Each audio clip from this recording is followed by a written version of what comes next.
दोस्तों, सशक्त पंचायत समृद्ध भारत की संकल्पना के पॉडकास्ट सीरीज़ पंचायत पर चर्चा में आपका स्वागत है। आज हमारा फॉर्मेट थोड़ा अलग है। आज हमारे पास दो यशस्वी ग्राम प्रधान उपस्थित हैं। वो पहले भी हमारे पॉडकास्ट में आ चुके हैं। तो प्रियंका जी जो राजपुर हाथरस से ग्राम प्रधान हैं, आपको 2 बार माननीय मुख्यमंत्री द्वारा सम्मानित किया गया है। आप वुमेन चेंज मेकर से भी फिक की द्वारा सम्मानित हैं। बहुत बहुत स्वागत है आपका। Thank you. अमित जी जो काफ़ी प्रखर वक्ता हैं और इनकी एक साफा बांध करके पंचायत के बारे में जो बात बोलते हैं बहुत प्रखर तरीके से बोलते हैं और काफ़ी वायरल होती हैं। अमित जी मलकपुरा जालौन से ग्राम प्रधान हैं। अमित जी, आपका पॉडकास्ट में पुनः स्वागत है। तो आज हम लोग जो चर्चा करेंगे, उत्तर प्रदेश में प्रधानी का चुनाव हुए आई थिंक 3.5 साल, 4.25 साल हो गए हैं और 1.25 साल में दोबारा चुनाव है। सो अब तक आप लोग परिपक्व ग्राम प्रधान हो चुके हैं और जहाँ तक मुझे याद है आप लोग पहले पॉडकास्ट में आए हुए हैं। सो आप दोनों ही पहली बार ग्राम प्रधान बने हैं और ये भी मुझे याद है कि आप लोगों का कोई राजनीतिक उससे पहले कोई कैरियर या कुछ वैसा नहीं रहा है। आप लोग फर्स्ट टाइम पॉलिटिशियन हैं। ग्राम प्रधानी का अनुभव रहा 3.5 साल का। सो ये आपकी यात्रा के बारे में है कि आपकी 3.5 साल की यात्रा कैसे रही, 3.25 साल की, और आप इस यात्रा को आप कैसे आगे देख सकते हैं, ले जाना चाहते हैं। तो एक थॉट प्रोसेस है, ठीक है, वो मैं आपको बताऊंगा और मुझे आपका उस पर रिएक्शन चाहिए कि ये पॉसिबल है या नहीं है। ग्राम पंचायत और राज्य सरकार या केंद्र सरकार, इन तीनों का जो स्वरूप है वो एक ही है। केवल अंतर है विषयों की शक्तियों का। तो अगर कुछ विषय केंद्र के हैं, कुछ विषय राज्य सरकार के हैं, तो 29 विषय ग्राम पंचायत के हैं। स्ट्रक्चर सेम कैसे है? जिस तरह राज्य सरकार में विधानसभा होती है, केंद्र सरकार में संसद होती है, वैसे ही ग्राम पंचायत में ग्राम सभा होती है, जिसका काम है उन 29 विषयों पर डिस्कस करना, विचार विमर्श करना और कुछ नियम कायदे कानून बनाना, जो कि उस गांव के लिए नियम कायदे कानून हो जाएंगे। हमने इसके निगेटिव एग्जाम्पल तो बहुत सुने हैं। खाप पंचायत जैसे कि कुछ कानून बना दिया कि इसको गांव से बाहर निकाल दो तो वो गांव में एंटर नहीं कर सकता है, बट हमने इसके पॉजिटिव एग्जाम्पल कम सुने हैं। बट ग्राम सभा का सही जो कार्य है वो है गांव के लिए इन 29 विषयों पर नियम बनाना।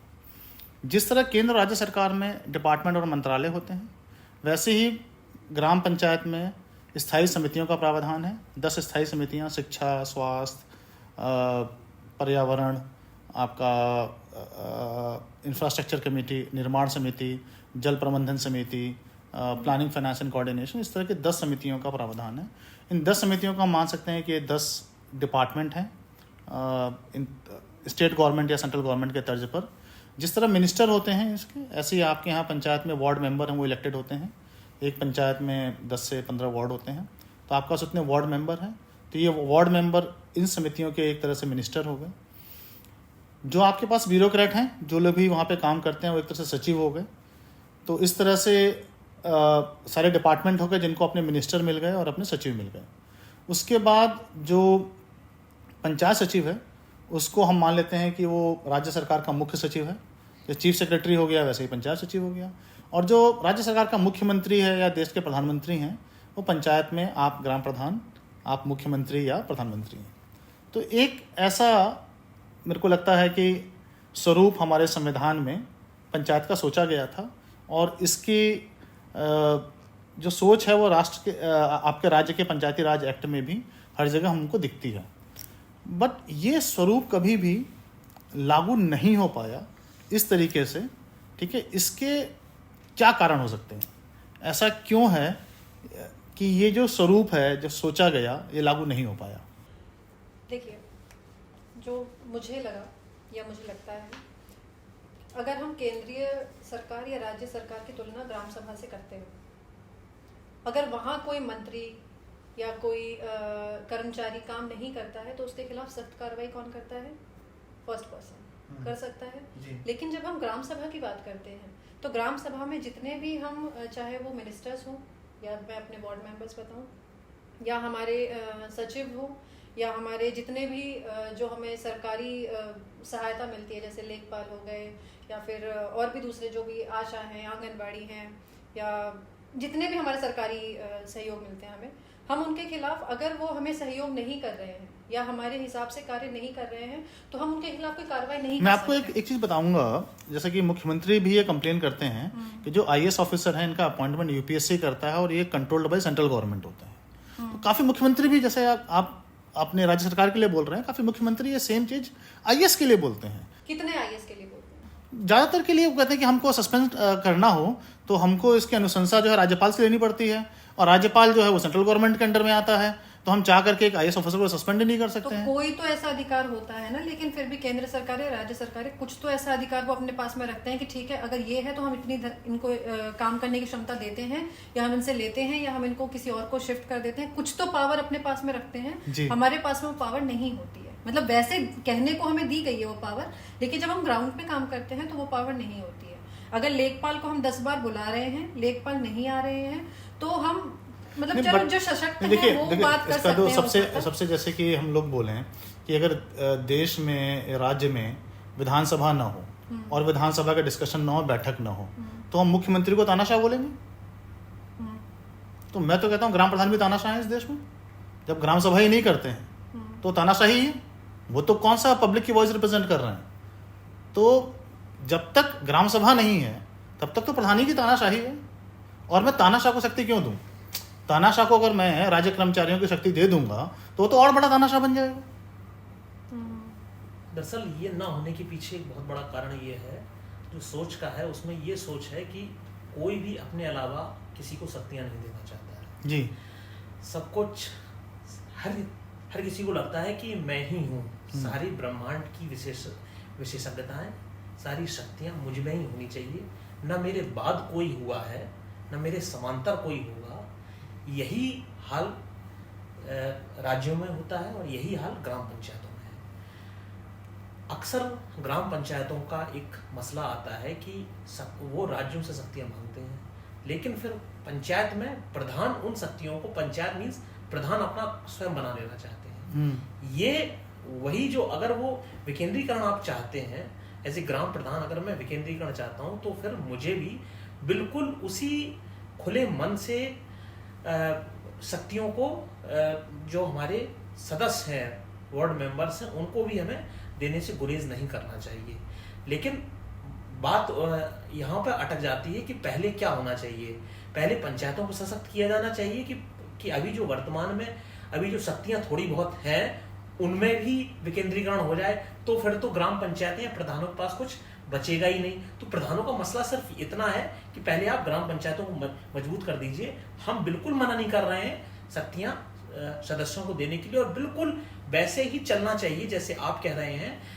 मुख्यमंत्री, उनके मंत्री, उनके विभाग, ऐसे ही ग्राम प्रधान एक चीफ हो जाएगा और उसमें जो वार्ड मेंबर्स हैं वो उसके विभागों के प्रमुख रहेंगे, अलग अलग वो मंत्रियों के बराबर हो जाएंगे, और उनका मैन पावर भी आना चाहिए।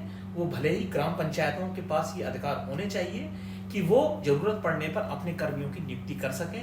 अभी क्या है, उत्तर प्रदेश में अभी एक क्लॉज है कि कर सकती हैं ग्राम पंचायतें, लेकिन उसमें एक सक्षम प्राधिकारी की पूर्वानुमति लेनी होगी। वो फिर सक्षम प्राधिकारी ये कौन होंगे? ये स्टेट का कोई भी हो सकता है। हाँ, नहीं, कंसर्न डिपार्टमेंट का होगा, यानी पंचायत। जैसे मान लीजिए मेरे को एक स्कूल में, मुझे ऐसा लगता है कि मेरे को एक टीचर कम है और मुझे लगता है कि चलो मैं राज्य सरकार से पैसा भी नहीं लूँगा, मैं अपने फाइनेंस कमीशन से टीचर को सैलरी दे दूँगा, बट मेरे को इस टीचर की सख्त ज़रूरत है। ठीक है, तो मैं क्या उसकी नियुक्ति कर सकता हूँ? शायद पंचायती राज विभाग के अलावा अन्य विभागों की आप नहीं कर सकते हैं, जैसे हेल्थ है या एजुकेशन है, वहाँ नहीं। जो भी आपको करनी होगी वो फिर स्पेशलाइजेशन नहीं होगा उसमें, वो सिर्फ एक आप जैसे अगर आप स्कूल में भी किसी की नियुक्ति कर, तो आप टीचर की नहीं कर सकते हैं जी। गैर शैक्षणिक कार्यों के लिए तो किसी की कर सकते हैं आप, कोई क्लर्क वगैरह। वो अच्छा, आप राजकीय कार्यों के लिए कोई क्लर्क है या फिर कोई देख रेख है, सुपरविजन है, वो ऐसे कार्यों की तो कर सकते हैं, लेकिन शिक्षक या चिकित्सक ये शायद नियुक्ति नहीं कर सकते हैं। तो बात आती है कि विकेंद्रीकरण कोई देने का मन करता नहीं है, और वास्तव में आप जैसी व्यवस्था कह रहे हैं वैसी ही होनी चाहिए। ऐसे में होगा क्या कि एक ग्राम प्रधान कभी किसी भी मामलों का एक्सपर्ट नहीं हो सकता है कुछ अच्छे विचार गांव में किसी और के पास भी आ रहे हो तो वो भी इन्वॉल्व हो डिसीजन मेकिंग में, उसकी इम्प्लीमेंटेशन में। लेकिन यहाँ पर एक बेसिक अंतर बना रहे जो मुझे लगता है वो ये है कि मुख्यमंत्री का चुनाव अप्रत्यक्ष होता है, विधायक चुनते हैं, और यहाँ पर विधायक वो चाहे ग्राम प्रधान हो चाहे सदस्य हो, उनका निर्वाचन दोनों का वर्तमान व्यवस्था में, जैसे उत्तर प्रदेश का मैं उदाहरण लूँ तो दोनों का प्रत्यक्ष होता है, दोनों का इलेक्शन होता है, वो जारी रहना चाहिए। बिल्कुल वो जारी रहना चाहिए, क्योंकि भारत में जितने चुनाव होते हैं सब राजनीतिक दल पे लड़े जाते हैं। एक ग्राम पंचायत का ही चुनाव ऐसा है जो बिना राजनीतिक दल के लड़ा जाता है, और उसका कारण यही है क्योंकि इसकी जो विधानसभा है वो लोगों की खुद की सभा है, जहाँ पे रिप्रेजेंटेटिव ऑफ पीपल नहीं आ रहे हैं, जहाँ पे लोग खुद आ रहे हैं, तो वहाँ किसी राजनीतिक दल की ज़रूरत नहीं है। नहीं, यहाँ पर मैं थोड़ा सा आपको मैं करेक्ट भी करूँगा और पूछना भी चाहूँगा, ये कन्फर्म सारे स्टेट में शायद ये नहीं सारे स्टेट में नहीं, JNK में संभवतः ये ऑप्शनल एसोसिएशन होता है पार्टी से। नहीं, एसोसिएशन हो सकता है, बट मैं कह रहा हूँ कि जो चुनाव लड़ते हैं तो उसमें चिन्ह पे नहीं लड़ते हैं आप। वो चिन्ह पे नहीं होता, एसोसिएशन वो आप वो तो देखिए, वो तो किसी का भी हो सकता है। मैं हो सकता है कि मैं भाजपा सपोर्टर हूँ, आप हो सकता है कांग्रेस सपोर्टर हो, आप सपोर्टर, वो तो कोई भी हो सकता है, वो इम्पोर्टेंट नहीं है। बट जब आप चुनाव लड़ते हो निर्वाचन आयोग में तो आप एक चुनाव चिन्ह नहीं देते हो अपना, ठीक है। तो ग्राम पंचायत ही इकलौता ऐसा चुनाव है, ठीक है, जहाँ पे आप चुनाव चिन्ह नहीं देते हैं। लेकिन इसके बावजूद भी पॉलिटिकल पार्टियां जिन राज्यों में ऐसा होता है क्लेम करती हैं, क्योंकि पॉपुलैरिटी अभी बकाया है। देखिए यूपी में मैं तो हमेशा सुनता हूँ कि किसी की भी शासन रहा हो, बट पंचायतों में समाजवादी पार्टी का रिप्रेजेंटेशन सबसे ज्यादा रहता है। अब ये बोलना तो मतलब कोई ताकीद तो नहीं, वोट बैंक दिखाने का तरीका है कि इतने लोग हमारे समर्थन में हैं, ये, वरना पंचायत में तो जैसा भी आपने बताया बिल्कुल वही होता है, जो चिन्ह मिलता है वो ऊपर से या फिर डिस्ट्रिक्ट से अल्फाबेटिकली जी। हाँ। तो वो एक समर्थन देने का एक तरीका है बस, बाकी अभी हमारी नज़र में तो ऐसा कुछ नहीं है। अच्छा, ये ग्राम सभा की जो मैंने बात की, तो ग्राम सभा में जैसे कि यूपी में जो कानून है कि 20% अगर वोटर एक जगह इकट्ठा हो जाएं तो उसको हम वैलिड ग्राम सभा कहते हैं। मुझे तो पता है कि ये नहीं होती हैं, बट चूंकि आपका 3.5 साल हो चुके हैं, तो क्या एक भी ऐसा अनुभव या एक भी ऐसा इंसिडेंट हुआ है जब आपकी ग्राम पंचायत में ग्राम सभा हुई हो और उसमें कोरम कंप्लीट हो, दैट मीन्स 20% वोटर आए हों?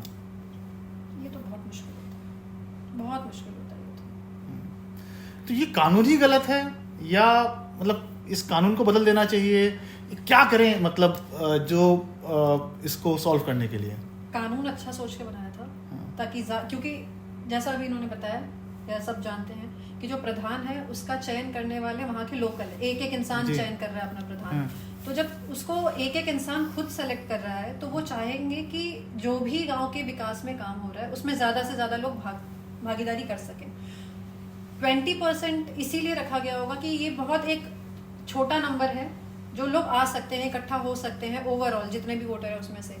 बट जब ग्राउंड पे जाके देखते हैं तो ये बहुत मुश्किल हो जाता है 20%। और ये नंबर बड़ा भी हो सकता है, क्योंकि जैसे कि आपके ग्राम पंचायत में आप बता रहे थे 1050 वोटर हैं, 1000 के आसपास वोटर हैं। आपकी ग्राम पंचायत में कितने वोटर?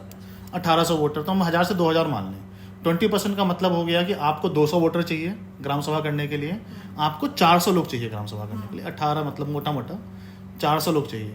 क्या 400 लोग गाँव में एक साथ अगर एक जगह आ जाए, तो मैं सोच रहा हूँ कि मतलब वैसे तो हमारी जो संसद है उसमें भी ठीक है 500 लोग होते हैं और फिर भी डिस्कशन हो जाता है और कानून बन जाते हैं। और उत्तर प्रदेश में आप लोग आते हैं तो उत्तर प्रदेश में विधायक कितने हैं? 403। तो फिर तो पॉसिबल लग रहा है। अगर कंपैरिजन वैसे ही किया जाए तो एक्चुअली 400 लोग मिलकर भी कुछ कानून बना सकते हैं। 400 लोगों की मांगों को पूरा करना, एक एग्जाम्पल चूंकि आपने एक फिगर लिया है 400 का, या मेरे लिए 200 का अगर मैं 200 का करूं तो 200 अगर ग्राम सभा में आते हैं, पहली बार मैंने की थी और मुझे ये बताया गया कि ये पहली बार वास्तव में आयोजित हुई है। अभी तक सिर्फ देखा, मतलब केवल सुना था, और कुछ लोगों ने तो सुना भी नहीं था। तो वो पहली बार आयोजित हुई थी और मैंने पूरी फोटोग्राफी वगैरह उसकी करवाई थी। लेकिन वो संख्या जरूरत की जो है उसके अकॉर्डिंग नहीं हो पाती है, लेकिन इसके बावजूद भी मैंने की थी। तो वहाँ जो प्रस्ताव पारित हुए तो उसमें काफ़ी लोकप्रिय सार्वजनिक हित के प्रस्ताव थे। लेकिन होता क्या है कि संसाधनों की कमी के कारण अगली ग्राम सभा के समय तक जब वो पूरे नहीं हो पाते हैं तो लोगों का जो एक तरीके से उत्साह होता है वो ठंडा पड़ जाता है। पहली ग्राम सभा में मुझसे कहा गया था अरे हम देख लेंगे, पहले तो सब कोई दावा करता है, ये सब होता है अच्छा दिखाने के लिए, देखते हैं यहाँ कितने प्रस्ताव पास हुए और कितने उनको लागू किए जा सकते हैं हकीकत में। ये बात बिल्कुल सही थी कि उसके बाद जब दूसरी ग्राम सभा का नंबर आया तो संसाधन होते हैं मुट्ठी भर और प्रस्ताव आते हैं 1-2 बाल्टी पानी के बराबर, तो कहाँ से पूरा हो जाए। तो फिर वो लोग उनके जो लोग पहले आए थे, पहली बार ग्राम सभा में आए थे, उनके पास एक कहने का बहुत बड़ा कारण रह जाता है कि हमने तो वो प्रस्ताव दिया था, पहले वो तो प्रधान जी पूरा करवा दो, फिर दूसरी ग्राम सभा आप करवाना। ऐसी स्थिति से बचने के लिए ग्राम प्रधान भी फिर क्या करते हैं, शॉर्टकट अपनाते हैं। जैसे मैं अगर थोड़ा लोकतंत्र में विश्वास रखता हूं तो मेरी कोशिश रहेगी कि एक ही ग्राम सभा में ज्यादा से ज्यादा प्रस्ताव पारित हो जाए, या फिर दूसरा शॉर्टकट ये है जो अन्य प्रधान या मैक्सिमम अपनाते हैं, वो ये है कि ज्यादा बुलाने की आवश्यकता नहीं, लोकतांत्रिक बनने की आवश्यकता नहीं है, लोकतंत्र हो गया चुनाव तक। अब सचिव जी बैठे हैं, प्रधान जी बैठे हैं और आधा दर्जन या 1 दर्जन लोग बैठे हैं, रजिस्टर में लिख गया और इसके बाद हो गया उस पर सिग्नेचर, और वही प्रस्ताव बार बार कॉपी पेस्ट होके फोटो कॉपी होके पूरे 5 साल चलता रहता है। मैक्सिमम टाइम तो यही होता है, कॉपी पेस्ट होकर के यही कॉपी पेस्ट सेकंड वाला मैक्सिमम टाइम यही होता है। और जो आपने बताया ये भी बिल्कुल सही बात है, पहली बार में सब आएंगे, पहली सभा में सब आते हैं, जैसे जैसे वो इच्छाएं पूरी नहीं हो पाती हैं या फिर कोई कैसी इच्छाएं जो पूरी नहीं हो पाती हैं, जो भी काम है उनका, या कुछ भी मतलब उदाहरण कुछ बताएं, मतलब व्यक्तिगत लाभ की आकांक्षा, व्यक्तिगत लाभ की आकांक्षा जो होती है ना, जी, ये बहुत भयानक है ग्राम पंचायतों में, ग्राम सभाओं में। और मेरे को तो लगता है कि जो विधायक भी बैठते होंगे विधान परिषद में, उनकी व्यक्तिगत आकांक्षाएं, तो इनफैक्ट मैं तो पार्लियामेंट में सांसद जी को देखता हूँ, सांसद जी लोग अपने क्षेत्र के बारे में लड़ते रहते हैं कि भैया कि हम तो सारी बातें साइड में हैं, ठीक है, हमारे संसदीय क्षेत्र में, ठीक है, ये काम क्यों नहीं किया। तो व्यक्तिगत आकांक्षा तो डेमोक्रेसी का पार्ट है, आदमी बैठेगा तो बोलेगा, लेकिन वो अगर सार्वजनिक हित पे बहुत ज्यादा हावी होने लगे, बट वो तो देखिए वो तो ग्राम सभा है, संसद का काम क्या है कि आपने व्यक्तिगत आकांक्षा रखी, बट वो सर्वसम्मति से पास नहीं हुई तो वो पूरी नहीं होगी। लेकिन शिकायत वाले तो वही हैं जिनकी अब हम लोग मेजॉरिटी देख रहे हैं। मेजॉरिटी में अगर 40 लोग हैं, 40 में से अगर 20 लोगों ने एक चीज के लिए अग्री कर लिया है तो हम वो काम कर रहे हैं। लेकिन जो 20 थे जिनके 4 अलग अलग मुद्दे थे, वो उसके लिए शिकायत करेंगे। फिर मैं बोलूंगा इसमें गलत क्या है। विधायक भी शिकायत करते हैं, सांसद भी शिकायत करते हैं कि भाई जो उनकी मेजोरिटी अपना काम निकाल लेते हैं। वहाँ शिकायत अकेले कर रहे होते हैं। हाँ। यहाँ पे उन 20 को हम देखते हैं, वहाँ पे जो मंत्री हैं या जो भी हैं, जो विधायक वहाँ पे जाकर अपनी शिकायत करते हैं, और जब उनको सामने से सुनने को होता है तो वो अगर वो एक जिले को या एक पूरे अपने एरिया को रिप्रेजेंट कर रहे हैं तो वो सब उनके आगे आके नहीं बोलते हैं। लेकिन पंचायतों में हम एक इंसान की शिकायतों को अरे बोलते हैं। अभी अपना मल्लिकार्जुन खड़गे जी ने अपना मोदी जी को बोला कि ये जो है कितने दिन से संसद में नहीं आए हैं, ठीक है, कि प्रधानमंत्री इतना बिजी है कि मतलब वो संसद में नहीं आएंगे, तो बोलते तो हैं। एक मतलब बेसिक डिफरेंस और है, तो वहां पर संसद सदस्यों को या विधानसभा सदस्यों को सेशन अटेंड करने के लिए प्रतिदिन भत्ता मिलता अच्छा खासा। यहाँ ग्राम सभा के जो मेंबर्स आते हैं ना, उनको आप चाय पिलाने के लिए भी प्रावधान नहीं है ग्राम पंचायत। नहीं, प्रावधान है हर मीटिंग का 100 रुपए नहीं। जो ग्राम सभा के मेंबर तो चूंकि पूरे जो आपके मतदाता है वो सारे हैं, उनके लिए नहीं है प्रावधान। हाँ, सदस्यों के लिए तो है 100 रुपए। एक मिनट। सो मतलब हर मीटिंग के लिए 100 रुपए पर पर्सन। तो अगर मैंने पर वार्ड मेंबर, अच्छा पर वार्ड मेंबर, अगर जितनी भी मीटिंग कंडक्ट हो रही है तो वो 100 रुपीज के हिसाब से, बट अगर जो अभी तक देते नहीं थे। बट अगर मान लीजिए मैं ग्राम सभा में 400 लोगों को बुला रहा हूँ, मैं वार्ड मेंबर की बात नहीं कर रहा हूँ, मैं जो ग्राम सभा के जो एक्चुअल मेंबर्स हैं मैं उनकी बात कर रहा हूँ, जो सिटीजन, इन 400 लोगों को चाय समोसा देना हो, कुछ या पानी या चाय का अरेंजमेंट रखना हो, तो इसका कुछ प्रावधान है?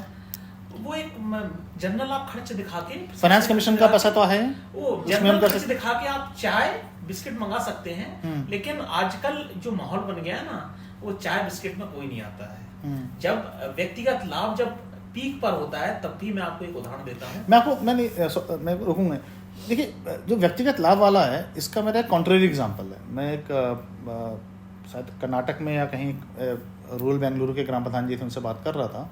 उन्होंने बोला कि भाई मेरी समस्या ये है कि भाई मेरे को ये गुट है, मेरे ही लोग हैं, अब मैं उनको नहीं दे पा रहा हूँ क्योंकि कुछ मेरी मजबूरियाँ हैं और लोग मेरे से ही शिकायत कर रहे हैं। तो मैंने बोला कि अगर आप इस निर्णय को सार्वजनिक कर दो, अगर आप ग्राम सभा में ही इस निर्णय को पास करवाओ, उसके बाद कोई अगर आपसे आकर के बोलता है तो आप बोलोगे मेरे हाथ बंधे हुए हैं। ठीक है, अगर तुमको पेंशन में अपना नाम जुड़वाना है या छात्रवृत्ति में अपना नाम जुड़वाना है या आवास योजना में अपना नाम जुड़वाना है, तो तुम एक काम करो, लॉबिंग कर लो जा करके। ठीक है, 20-25 लोगों को अपने लिए तैयार करो, पटा लो उनको बोलो कि भाई तुमको मेरा समर्थन करना पड़ेगा। तो ये तो डेमोक्रेसी और अच्छी हो जाएगी। अगर आप बोलोगे कि भाई ग्राम सभा में आपको समर्थन अपना खुद जुटा करके आना है, आप लेकर के आओगे मैं एडमिनिस्टर कर रहा हूँ, और उससे लिए तो ग्राम प्रधान जी और बचेंगे। कोई वो आकर के बोलेगा कि भाई आपने मेरा काम नहीं किया, करें मैं कैसे कर सकता हूँ। हाँ, ये अच्छा है सुझाव, ये कर सकते हैं इम्प्लीमेंट की। ग्राम सभाओं का ऑपरेशनल ना होना, उसके पीछे एक बड़ी वजह ग्राम पंचायतों के पास शक्तियां ना होना है। जैसे आपने कहा कि अगर नहीं, मैं इसको ना बिल्कुल उल्टा कहता हूँ। मैं कहता हूँ चूंकि ग्राम सभा नहीं होती है इसलिए पंचायत के पास शक्तियाँ नहीं है। आप कह रहे हैं कि चूंकि पंचायत के पास शक्तियाँ नहीं है इसलिए ग्राम सभा नहीं होती है। हाँ, पूर्व में जो सार्वजनिक मांगे भी है ना, ग्राम सभा ने अगर पारित की हैं तो उनको कंसर्न डिपार्टमेंट फॉलो करने के लिए तैयार नहीं है। तो फिर लोग क्या करते हैं? नहीं, ये देखिए थोड़ा थ्योरेटिकल हो जाता है। क्योंकि हम लोग जिनसे बात कर रहे हैं अभी आज, आप दोनों बहुत ही प्रोग्रेसिव, राइट, मतलब मैं इससे बेटर ग्राम प्रधान तो अपना इमेजिन कर नहीं सकता हूँ। ठीक है, अगर यहाँ पे ग्राम सभा नहीं हुई है तो मेरा जो अनुभव है, और मेरे को कोई हिचक नहीं है, एंड भारत सरकार को अपना ग्राम स्वराज का पोर्टल देखना चाहिए। उसमें मैंडेटरी जो ग्राम सभा 4 जो अपलोड होती हैं, मैंने रेंडमली उठा करके कम से कम 1000-2000 तो जब भी मैं खाली बैठा रहता हूँ तो मैं जाके डाउनलोड करके देखता हूँ कि इसके ग्राम सभा की रिकॉर्डिंग देखता हूँ, उसमें एक भी सही नहीं है। तो पूरे देश में नहीं होती हैं, तो इसको मतलब कोई छुपाने की बात या शर्म वाली बात तो बिल्कुल नहीं है। ठीक है, तो लेट्स एक्सेप्ट इट कि नहीं होती है। मेरे आप इतनी तारीफ हमारी ग्राम पंचायतों की कर रहे हैं, उसके पीछे मैंने आपको पिछली चर्चा में भी शायद ये कहानी बताई थी कि मेरी अनुपस्थिति में, मेरी जानकारी के बगैर ऑन पेपर ग्राम सभा की बैठक हो गई, सेक्रेटरी ने कर ली, सब कुछ ऑन पेपर। मतलब पंचायत भवन का दरवाजा नहीं खुला, ताला नहीं खुला, कोई आया नहीं, और सब कुछ अपलोड हो गई। हमने फिर अब समय रहते आपत्ति भी दर्ज कराई, लेकिन जो दोषी व्यक्ति है, दोषी महिला सचिव थी, उन पर कोई एक्शन नहीं, बस वो प्रधान जी हो गई। बस वो वो जब कोई तीसरा पक्ष बैठा रहता है, कोई बड़ा अधिकारी बैठा रहता है, थोड़ी सी सफाई, अरे वो सर वो सब चल रही थी, ग्राम सभा तो करनी थी, तो प्रधान जी को थोड़ा समय नहीं था, तो हमने अपना वो फॉर्मेलिटी पूरा कर दी। ये हकीकत है। इसीलिए व्यवस्था बिल्कुल नहीं, ये जो उसका जो एक कोरम का क्राइटेरिया है वो बिल्कुल पूरा होना चाहिए।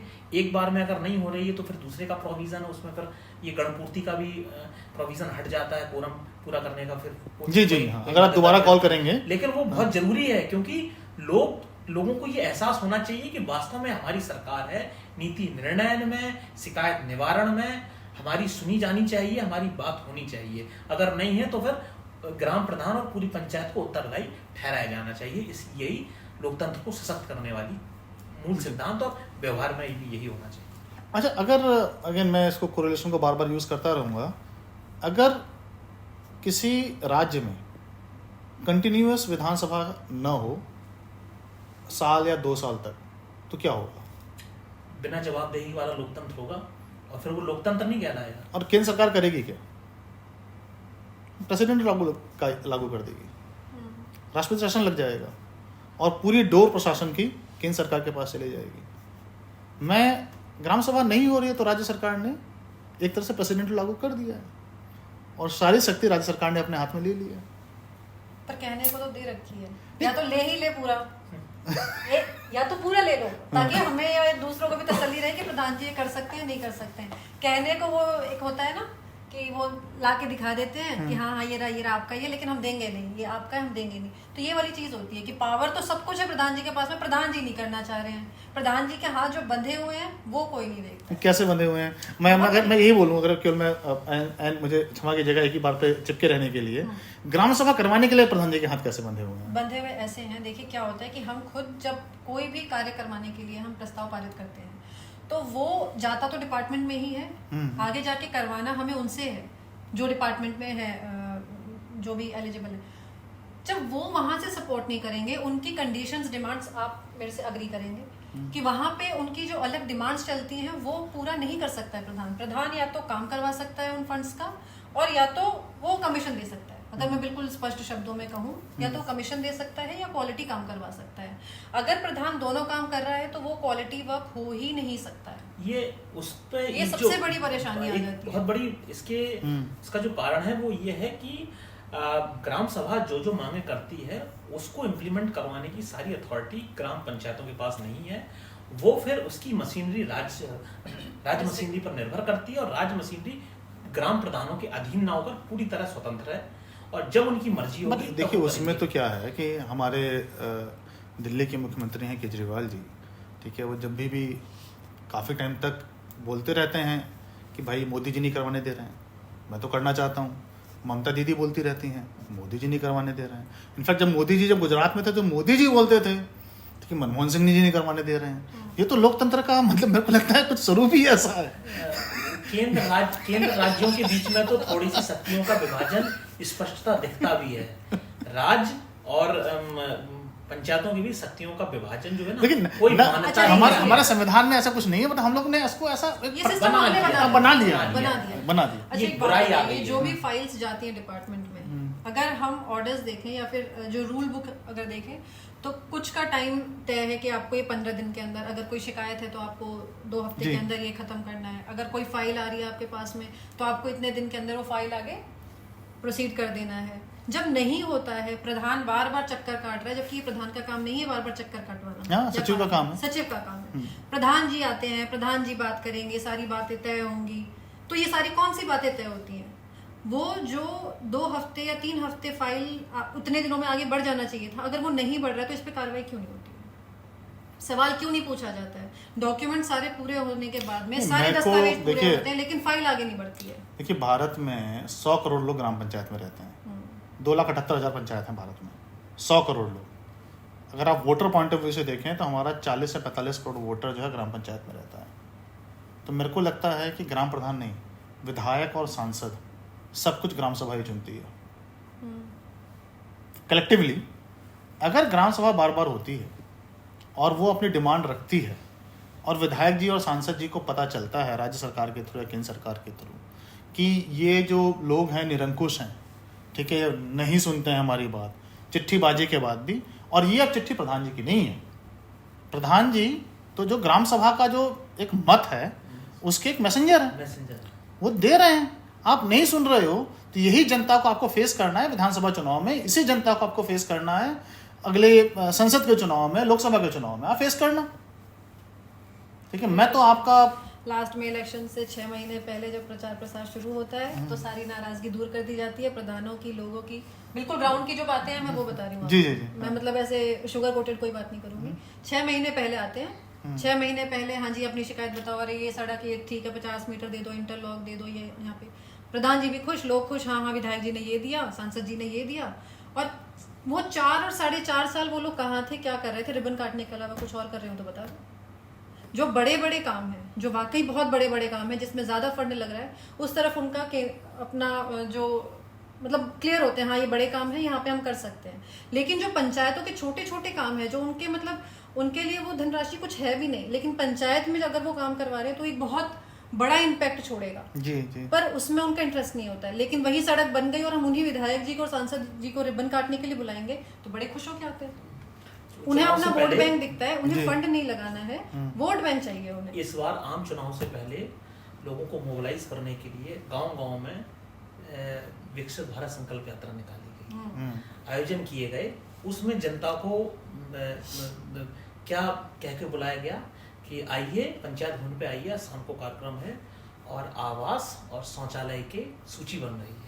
अच्छा, तो फिर तो जनता दौड़ के आई होगी। उसकी जनता व्यक्तिगत लाभ की बात, ये जब घोषणाएं हुई तो सारी जनता दौड़ के बिल्कुल आएगी। अब आप देखिए कितना बड़ा आप धोखा दे रहे हैं। आप ग्राम सभा की एक तरीके से इसको ग्राम सभा का कह दीजिए। और सूची कैसी बन रही है?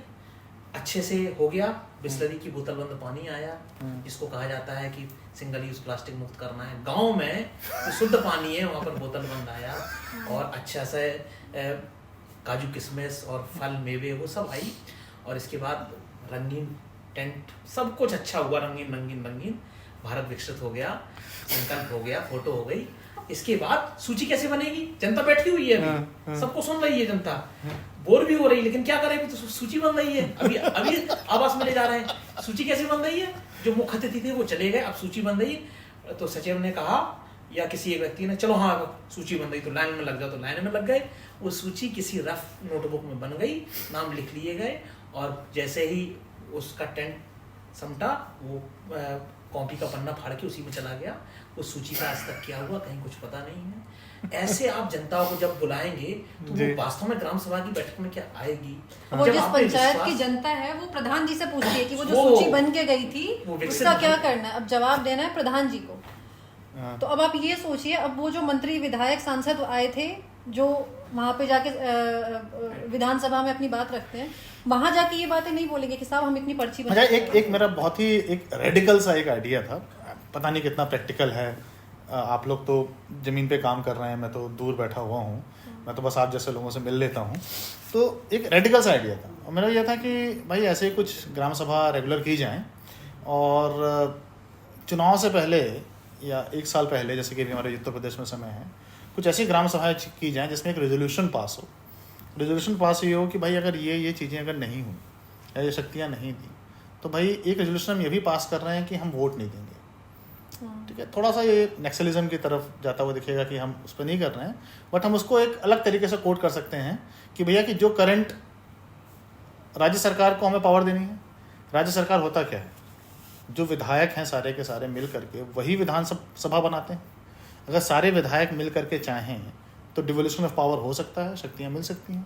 क्योंकि ये विधायक ऐसा कानून बनने के बाद भी, कानून तो बना हुआ है पर नहीं कर रहे हैं, तो हम इन किसी विधायक को वोट नहीं देंगे। और ये रेजोल्यूशन पास कहाँ हुआ? ग्राम सभा में, विद नाम। ठीक है, लोग कहते हैं कि ये रैंडम सा रेजोल्यूशन है, तो मैं इसमें कोट करूँगा, सुनील जागलान जी हमारे पॉडकास्ट में आए थे, तो ये यहाँ पे जब निर्भया कांड हुआ था दिल्ली में, तो सुनील जागलान जी ने अपनी ग्राम सभा की थी, छोरी पंचायत के लिए काफ़ी फेमस भी हैं वो। तो उन्होंने अपने ग्राम सभा रेजोल्यूशन पास किया एक, कि इनको सज़ा क्या मिलनी चाहिए। कोई न्यायिक अधिकार तो है नहीं ग्राम सभा, बट उस ग्राम सभा ने रेजोल्यूशन पास किया कि इन सबको फांसी मिलनी चाहिए। सुप्रीम कोर्ट ने जब कैपिटल पनिशमेंट दिया तो उन्होंने उस ग्राम सभा के डिसीजन को कोट किया कि एक लोकतांत्रिक देश में जो लोगों की आवाज़ है उसको अनसुना नहीं किया जा सकता। मैं नहीं कहता हूं कि उसकी वजह सुप्रीम कोर्ट ने फांसी की सजा दी या नहीं दी, बट उन्होंने उसको कोट किया। तो ये तो ग्राम सभा की शक्ति है हमारी, कि वो सुप्रीम कोर्ट तक को उसको सुनना पड़ेगा, क्योंकि आप लोकतांत्रिक देश में रहते हैं। तो ऐसे ही हम ग्राम सभा करें और हमें बोले कि हम सारे विधायकों को निकालते हैं, जितने हैं सबको निकालते हैं। ठीक है, हम उसी विधायक से बात करेंगे जो आकर के बोले कि भाई डिवोल्यूशन ऑफ पावर होगा। देखिए, ग्राम प्रधान कहेंगे तो कोई नहीं सुनेगा, ग्राम सभा कहेगी तो सब सुनेंगे, सब सुनेंगे। वोट तो वही है ना, वोट तो कॉमन ही है ना, वही वोट ग्राम सभा का भी, पंचायत का भी है, वही वोट संसद का भी है, वही वोट विधायक, वोट तो आपके पास है सारे के सारे, मेजोरिटी ऑफ वोटर आपके पास है। ये संभव है, लेकिन इसको एक मत से किसी ग्राम सभा में किसी प्रस्ताव पर लिए, जो प्रस्ताव होना चाहिए वो एक ऐसा होना चाहिए जो पूरा यूनिफाइंग हो, पूरे गांव को एक कर दे।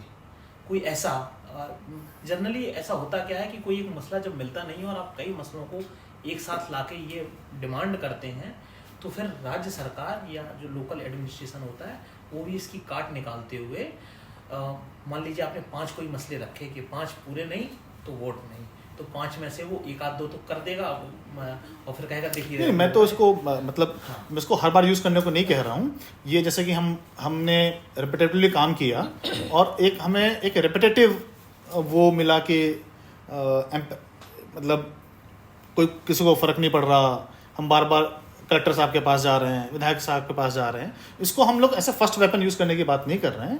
ये है कि हम ग्राम सभा कर रहे हैं, ठीक है, और हमने बहुत मेहनत की, ठीक है, हमने सारे हथकंडे, सारे तरीके, विधायक जी से मिलना, सांसद जी से मिलना, कलेक्टर साहब से मिलना, हमने सब ट्राई कर लिया। ये तो मेरा फाइनल वेपन है ना डेमोक्रेसी का। मैं कहना चाहिए अब ठीक है, अब हो गया, ठीक है, क्या वो अब जो है उंगली टेढ़ी करनी पड़ेगी, ठीक है, तब बात बनेगी। तो ये जो मैं बोल रहा हूँ, क्या ये प्रैक्टिकल है या मतलब आपका क्या, आप लोग प्रधान हैं, क्या अनुभव है आपका, या क्या इसको ऐसा मतलब ये बिल्कुल ख्याली पुलाव है ऐसे ये, ठीक है? ख्याली पुलाव तो नहीं है, क्योंकि आपने जैसा बताया वो पंचायत का, तो उन्होंने भी यही सोचा होगा, उन्होंने इसको इम्प्लीमेंट भी किया है, हुआ भी है। पर ये हर जगह इम्प्लीमेंट नहीं हो सकता है। हाँ, क्यों नहीं हो हर सकता? जगह नहीं हो सकता है। उसके बहुत सारे कारण होंगे। अब अगर मैं अपनी पंचायत को दिमाग में रखते हुए करूं तो कोई भी ऐसा मेजर इशू नहीं है जो सबके लिए एक हो। जैसे निर्भया का आपने बताया, निर्भया सबके लिए है क्योंकि सबके घर में माँ है, सबके घर में बहन है या बेटी है, एक ये कॉमन है। ऐसा कुछ बहुत बड़ा मुद्दा अगर होता, जैसे प्रियंका जी मैं रुकूंगा 1 मिनट के लिए।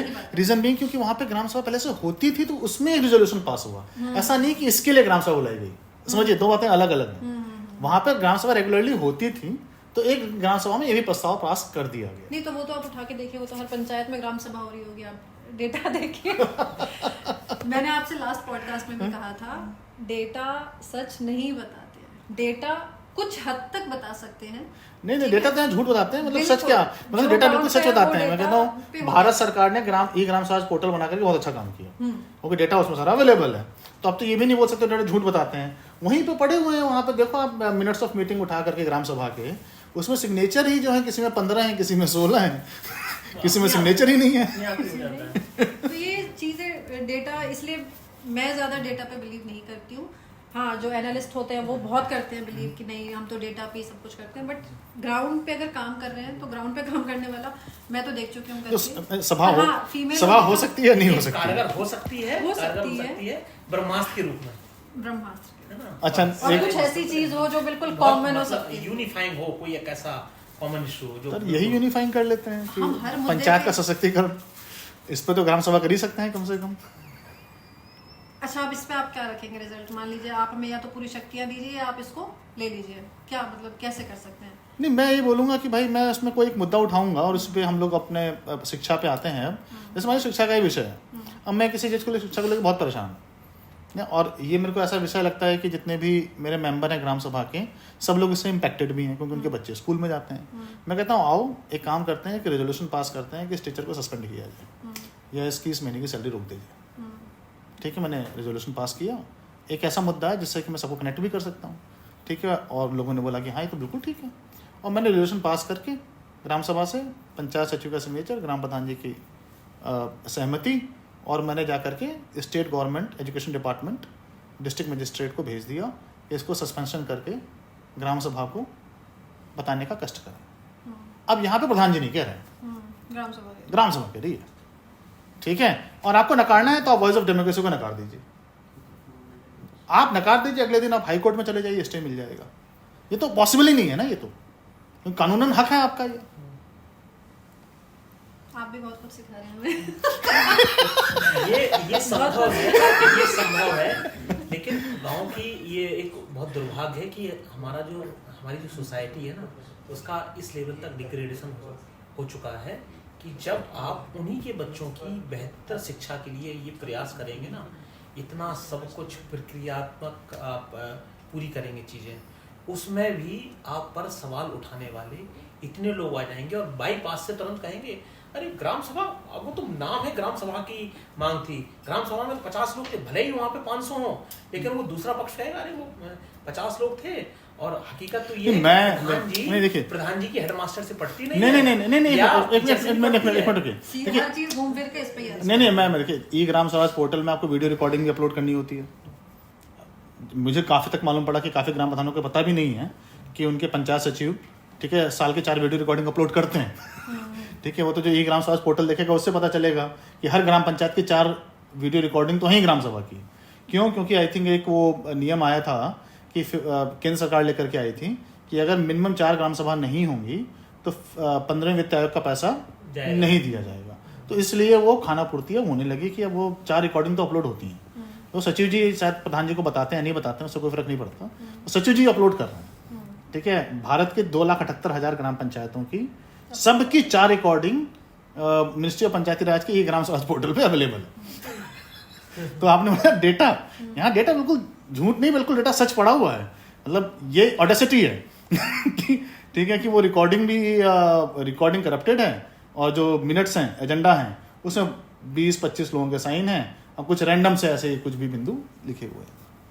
तो ये तो है ही आपका। अच्छा, जैसे आपने एजुकेशन की बात की, स्कूल की, जब मैं प्रधान बनी हमारे यहाँ पे 2 स्कूल है, प्राइमरी स्कूल, जूनियर स्कूल, ठीक है।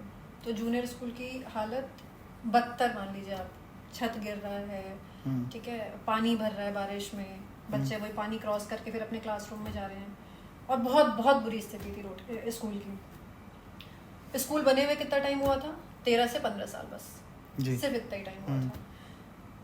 जब उस स्कूल को इंस्पेक्शन करवाने के लिए मैंने एप्लीकेशन दिया, तो उस एप्लीकेशन को इसलिए मना कर दिया गया कि ये स्कूल तो रिसेंटली बना, अभी ज़्यादा टाइम हुआ ही नहीं है, इसकी तो जर्जर हालत हो ही नहीं सकती। फिर भी मैं सीडीओ सर से मिली, अपने वहाँ के सीडीओ सर को एप्लीकेशन दिया। एक प्रोग्राम के ख़त्म होने के बाद वहीं पर जाके मैंने उन्हें एप्लीकेशन दिया है। नेक्स्ट डे वो आए हैं, उन्होंने देखा है और उन्होंने मान लिया कि उन्होंने माना जर्जर, ठीक है। फिर उसके बाद में इंस्पेक्शन की पूरी जो भी टीम बनती है, टीम बन के आई, PWD आई वहाँ पे चेक करने के लिए कि इसकी क्या है वैल्यूएशन वगैरह। उस बिल्डिंग की कीमत मुश्किल से 50,000 से 70,000 रुपये, ठीक है, जो मैं बता रही हूँ। PWD, क्योंकि उन्हें जवाब देना पड़ता कि बिल्डिंग इतनी जल्दी खराब कैसे हो गई, उन्होंने जबरदस्ती उसका रेट हाई रखा, खुद को सही दिखाने के लिए PWD डिपार्टमेंट ने रखा। अब जब उसका ऑक्शन शुरू हुआ, लीगली 3 ऑक्शन होते हैं, मेरे स्कूल के 5 ऑक्शन हुए, फिर भी वो स्कूल नहीं गया। वापस से मैंने जब एप्लीकेशन दिया, वापस से रिवैल्यूएट किया गया उस जगह को, उसके बाद में भी उसका जो रेट रखा गया वो फिर भी हाई रखा गया, क्योंकि वो खुद को ही क्वेश्चन मार्क नहीं कर सकते थे कि मतलब पहले इतना फिर अब इतना क्यों, उन्होंने फिर भी हाई रखा। बहुत मुश्किल से 3 बार के बाद में भी जब नहीं हुआ, उसके बाद में कुछ ऐसा DM से रिक्वेस्ट करने के बाद में उन्होंने एक लेटर जारी किया कि जो भी 3 ऑप्शन में से जो हाईएस्ट था उस पर आप इसको दे दीजिए। वो स्कूल दे दिया गया, स्कूल के पैसे आ गए। 2-3 साल में लड़ाई चलती रही, पिछले साल स्कूल के पैसे आ गए। जब स्कूल के पैसे आए, मैंने कहा चलो ठीक है जी, बनाओ इसको। अब बट आपका तो स्कूल एक काफी अच्छे से चल रहा है। नहीं, एक प्राइमरी स्कूल है, वो दूसरा अच्छा, है। वो और दूसरा डिजिटल जो क्लासरूम है वो तो मैंने पंचायत घर में ही बना लिया है। अच्छा, वो पंचायत घर में बना रखा है। हाँ। जो आपने मंत्रालय वगैरह बना रखा है बच्चों का, वो पंचायत घर में है। वो पंचायत। अच्छा, ये स्कूल आपका 3 साल लड़ाई में निकल गया। जूनियर स्कूल दूसरा है, प्राइमरी स्कूल दूसरा है, और डिजिटल क्लासरूम तो मैंने अपनी पंचायत में ही बना लिया है। अच्छा, तो 3 साल के बाद में जब वो स्कूल आया है, बार एप्लीकेशन और मैंने ACS एजुकेशन सबको इस चीज में इन्वॉल्व कर लिया था, फिर वो स्कूल के पैसे आ गए। जब स्कूल बनने की बारी आई तो इन लोगों ने, एक दूसरा संस्थान है जो स्कूल बनाता है, उनको इन लोगों ने जो भी इनका होता है प्रोसेस वो सब कर लिया। स्कूल को जो नॉर्म्स कहते हैं कि जो मेन रोड है, मेन रोड से आपको जो प्लिंथ रखनी है, प्लिंथ से 2 या 3 फुट ऊपर रखना है स्कूल की बिल्डिंग को। और स्कूल की बिल्डिंग, अब मैं कैसे बताऊं, मतलब काफी नीचे। हाँ, समझ गए आप, मतलब जिससे पानी ना भरे, इसलिए थोड़ा सा आपको ऊपर रखना पड़ता है। मैंने उनसे ये रिक्वेस्ट की कि जो आपने अभी डिमोलिश किया है पार्ट, उस पार्ट को आप यूज कर लीजिए, मुझे प्रॉब्लम नहीं है, लेकिन उस लेवल को ऊपर कर लीजिए, क्योंकि वापस से ये स्कूल 10-15 साल बाद उसी कंडीशन में पहुंच जाएगा जिस कंडीशन पे मैंने अभी इसको शुरू किया है। बहुत सब बातचीत करने के बाद में मेरे को कम ही ऐसे नेता होंगे जो 15 साल तक के सोचते हैं। 5 साल बहुत है चुनाव जीतने के लिए। हाँ, तो शायद वही था, 3 देख ही लिया उन्होंने 5 करके। तो मुझे ये बताया गया कि नहीं, जहाँ से है वहीं से पैसा आया है। तो मैंने कहा एक काम करिए, आप मुझे जो एस्टिमेट होता है वो भेज दीजिए, तो मैं उसमें देख लूंगी। अब उन्हें ये पता चल गया कि इससे तो मतलब बात करना मुश्किल है। BSA से मेरी बहुत कहा सुनी, गरम सब कुछ हुआ, ठीक है। CDO सर के सामने मेरी BSA से बहस हो गई। मैंने कहा क्यों नहीं दे रहे हैं मेरे को, और उन्होंने मेरे से झूठ बोला कि मैंने आपको मेल कर दिया है। मैंने वही मेल ID खोली, मैंने कहा कहाँ है आपका अटैचमेंट, मुझे दिखा दीजिए। अटैचमेंट नहीं था। उसके बाद में उन्होंने, करप्ट नहीं हुआ अटैचमेंट,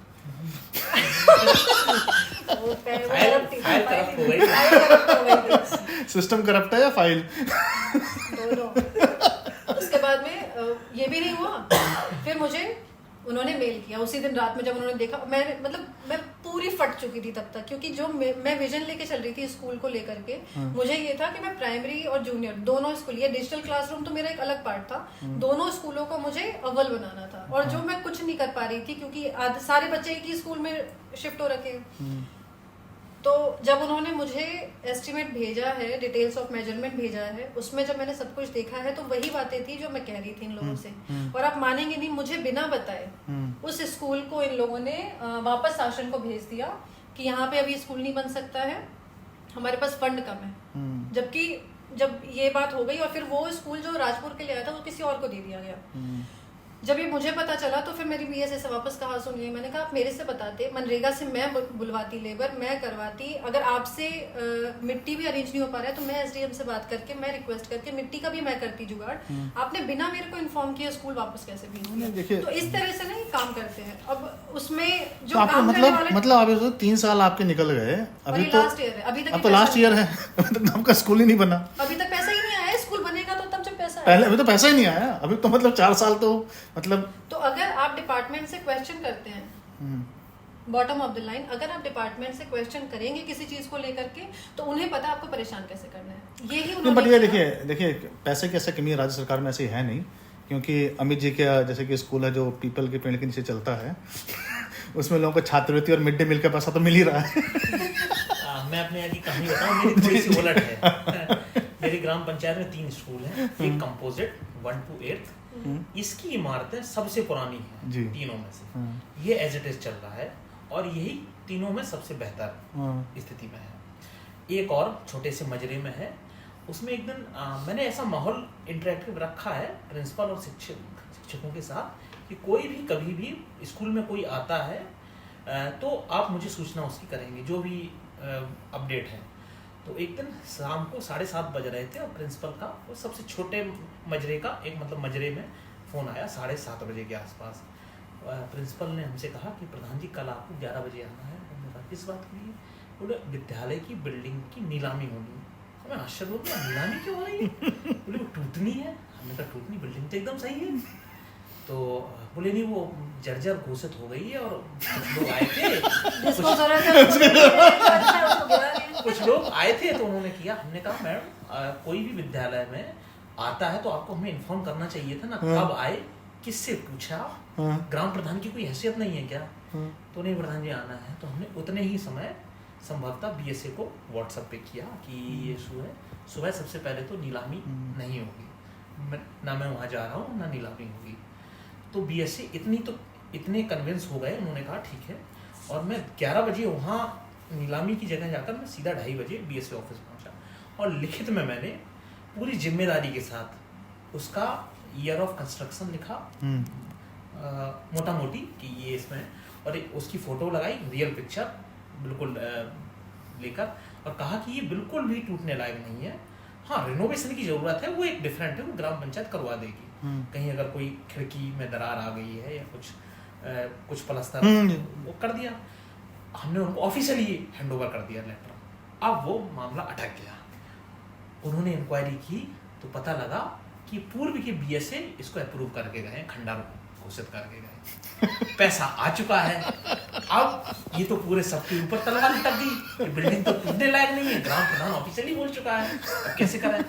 तो वो जो नीलामी होनी थी सुबह 11 बजे, उसका तो समय निकल गया था, फिर वो कई महीने हुई नहीं। और हमारे पास बीएसए ऑफिस से और उनके सबऑर्डिनेट से फोन आते रहे। और फिर जिले में कोई एक इमारतों के संरक्षण का भी, देखभाल का भी डिपार्टमेंट है, वो एक दिन हमें हमके फोन करके अपना कुछ उन्होंने इंट्रोडक्शन बताया और बोले प्रधान जी वो आप बच्चों को वो बिल्डिंग नहीं गिरने दे रहे हैं, उसमें खतरा हो सकता है और गिर जाएगी तो आप रिस्पॉन्सिबल होंगे।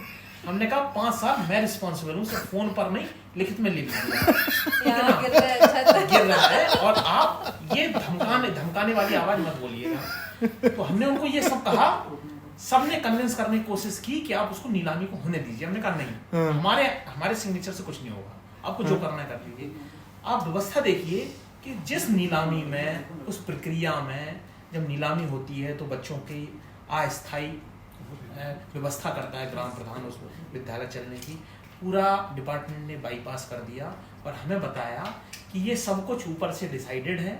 बिल्डिंग जर्जर हो ना हो, उनको एक नंबर ऑफ स्कूल्स दिखाने हैं जिससे उतना सर्कुलेशन ऑफ फंड्स बना रहे। इसके लिए उन्होंने एक अच्छी खासी बिल्डिंग तोड़ डाली। मैं हो सकता है मैं आपको वो पिक्चर प्रोवाइड कर दूंगा उस स्कूल की, जो टूटने से जस्ट पहले थी। मात्र उस विद्यालय में उस समय 11 बच्चे थे इनरोल्ड, आते कितना थे उसकी संख्या और भी कम है। तो ये हकीकत थी। 16 लाख 17 लाख रुपए में संभव था तो विद्यालय फिर से बना दिया गया, प्रधान की कहीं कोई इन्वॉल्वमेंट नहीं। अच्छा, 16-17 लाख लगे दोबारा उसमें? दोबारा लगे। अब बताइए शिक्षा समिति कहाँ थी? शिक्षा समिति कहाँ थी? देखिए उसमें फिर ग्राम प्रधान को बाईपास करने के बाद एसएमसी को इन्वॉल्व करने की कोशिश की गई। तो एसएमसी के जो चेयरमैन है, मेरी जानकारी में उन्होंने भी हस्ताक्षर नहीं किए थे, ना नीलामी प्रक्रिया में शामिल हुए थे। तो नीलामी भी देखिए ठेकेदार ने कर दी, सब कुछ हो गया, कागजों में सब कुछ हो गया और बिल्डिंग बन गई। अब कहानी आती है तीसरे विद्यालय की, जो कि पीपल के पेड़ के नीचे चल रहा है। तीसरा विद्यालय जब बट ये भी बहुत मजेदार था, मतलब नहीं, आपका चलता हुआ स्कूल तोड़ दिया गया, तो ये प्रियंका जी स्कूल मांग रही है, प्रियंका जी का स्कूल नहीं। पर अब देखिए, अभी आपने देखा होगा 7-8 महीने पहले एक अभी खबर चली थी कि उत्तर प्रदेश में 50 से कम संख्या जिनकी है, जिन स्कूलों की, प्राइमरी स्कूलों की, उनका मर्जर चल रहा है। तो देखिए 16-17 लाख रुपए खर्च करके उस विद्यालय को फिर से बनाया गया, जरूरत नहीं थी।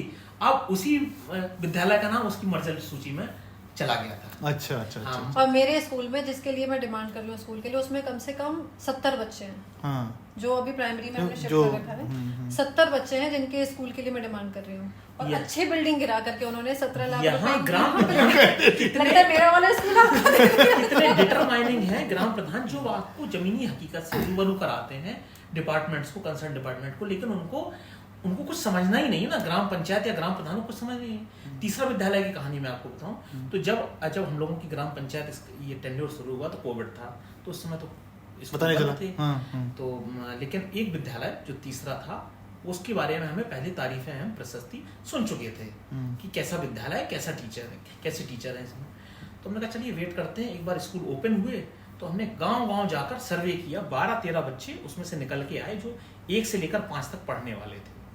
हमने उनका सबका नाम लिखा और वहीं पर हमने कारण पूछते गए कि आप क्यों नहीं यहाँ पढ़ते हैं।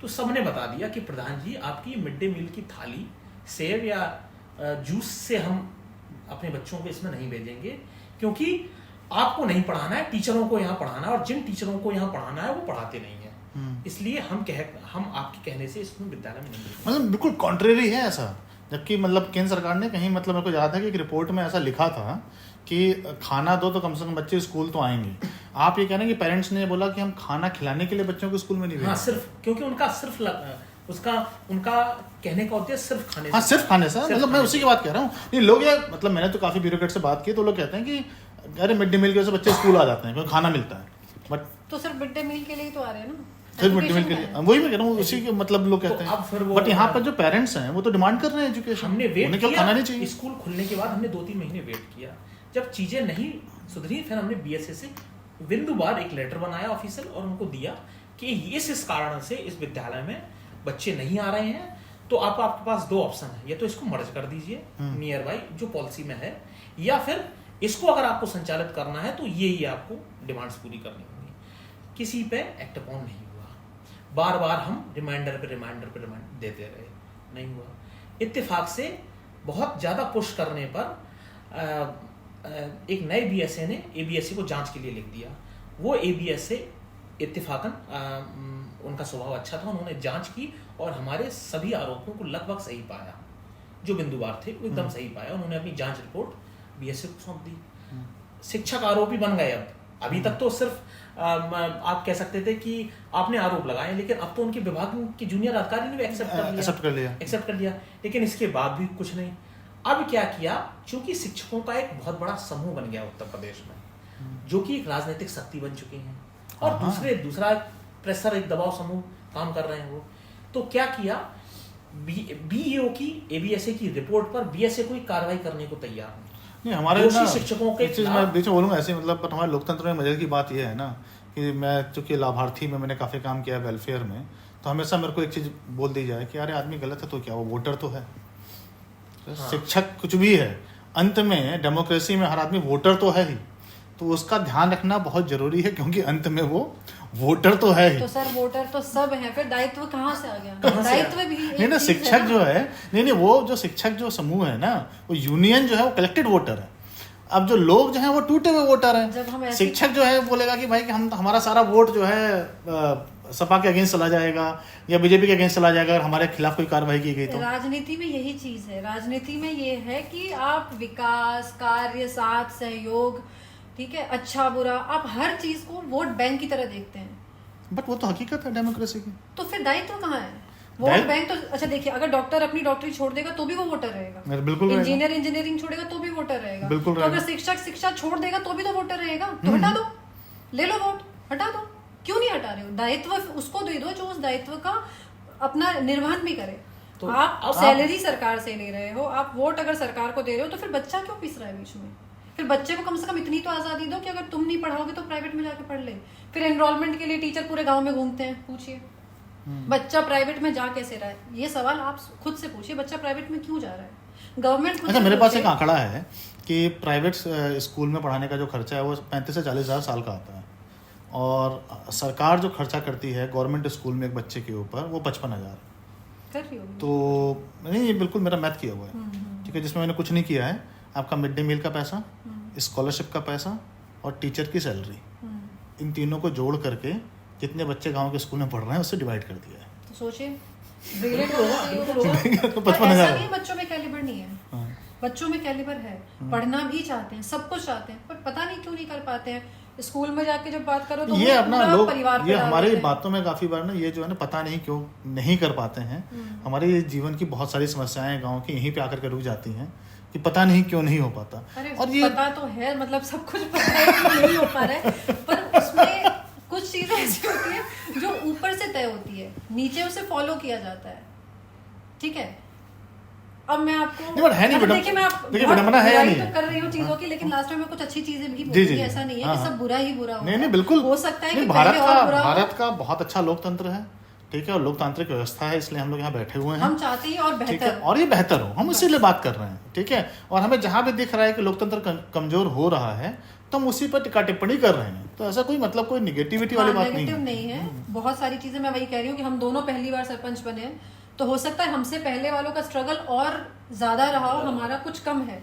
नहीं, मोदी जी बोलते हैं कि भाई लोकतंत्र की शक्ति है कि एक चाय बेचने वाला देश का प्रधानमंत्री है। तो लोकतंत्र तो है और लोकतंत्र की शक्ति भी है कि लेकिन मुझे अमित सर ऐसा लगता है कि अगर हमने शिक्षा को बेस पकड़ के उस पर काम करना शुरू कर दिया, शिक्षा पे सिर्फ, तो हम एक इतनी अच्छी पीढ़ी का निर्माण कर देंगे आज की But ये डेट में। सिर्फ 10 साल, आपका एक 5 से 10 साल समय लगेगा, एक बहुत स्ट्रॉन्ग पीढ़ी बनेगी। नहीं, आपका एक लेकिन मैसेज तो बहुत सॉलिड है कि आप अगर स्कूल नहीं भी था और इंफ्रा भी नहीं था, कुछ भी नहीं था, तो भी आपने पंचायत घर में स्कूल चला करके एक मॉडल स्कूल तो आप चला रहे हैं।